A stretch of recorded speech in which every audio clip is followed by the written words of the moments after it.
আসসালামু আলাইকুম টিকটকের ভাই বোনের আমার ফ্রেন্ডরা। তো ভাই, মানুষ গরিবে জন্মাইলে মানুষ বুঝতে পারে আল্লাহ তালা গরিব হয়েছে। তো আমি একদিক দিয়ে গরিব না, আবার আরেক দিক দিয়ে গরিব কেমন, আমার টাকা পয়সা নাই, আমার ওই সম্মানটা নাই।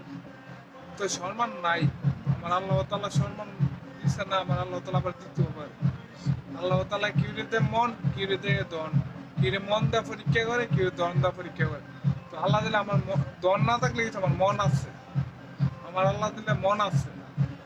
মনে করেন হাউন কে এরকম রুজি করি, কে রুজি করি হাউন আল্লাহ দিলে কোনো রুজি করি মন নাই। তো বাইরে তো এতটুকুই আমার আফসোস। তো গরিবের কোনো দিন জোর জুলুম কিন্তু দিতে আপনারা দেন না, এতটুকুই আমার। রাখ ভাই।